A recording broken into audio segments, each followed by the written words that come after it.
One of our guest hosts this morning personally manages five five-star, Morningstar rated funds. That's a mouthful.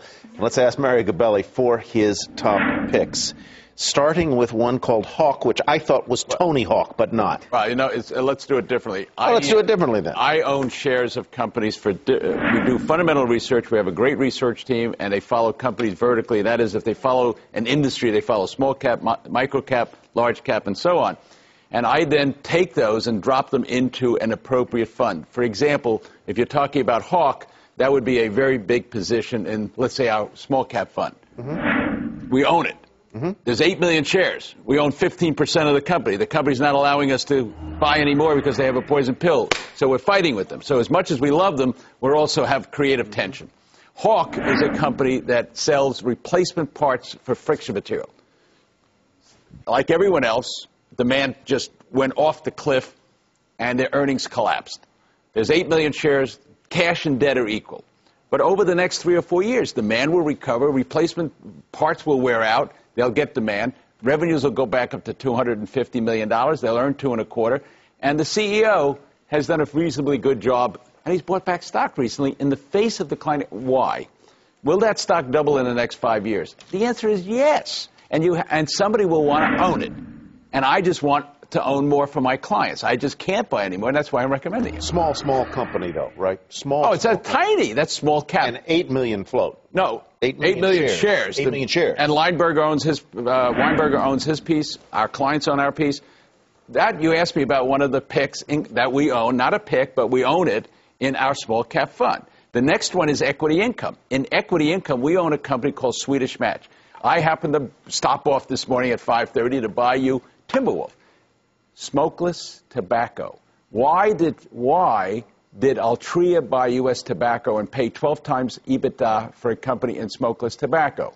Why did they come out with a snus? Snus is a little product that they have 80% of the market in Scandinavia. What? Swedish Match.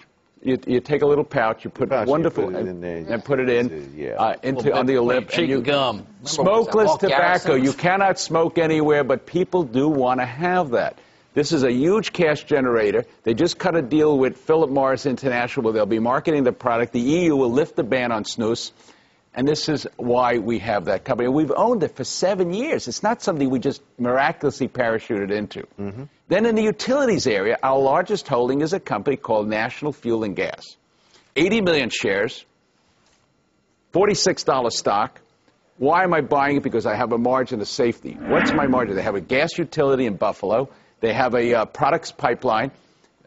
They had just announced yesterday that they're putting a connector in to deliver natural gas from an important new discovery, the Marcellus field. They have 600,000 acres in the market. And by buying the stock, you get that for free.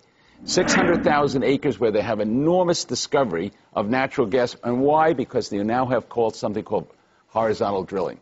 So those are the things that we own. That's what we're buying. And then in terms of the ABC, we are looking for deals. And we're going to get a lot more. We're in the 5th wave of takeover since the Second World War, and that is just starting. Mario Gabelli, thank you. Have you ever tried smokeless tobacco yourself? I actually do sample a lot of the things we do. I mean, some of them are not particularly good. But snus, you put under your lip, and you can try it. I'm not going to say anything about product endorsements. That's probably a violation of some FTC rules. But we own Swedish Match. Yeah. We've owned it for a long time. It's our largest position in the equity income. As you pointed out, it's a 5-star fund. I'll just say I tried smokeless tobacco and chewing tobacco once, and I got. Well, those are two different products. I know they're two different products. They're totally different, and they both gave me horrible.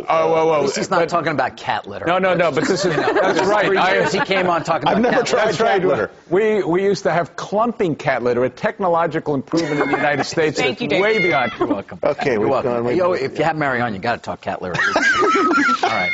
That is perfectly plausible, isn't it? Yes. Perfectly.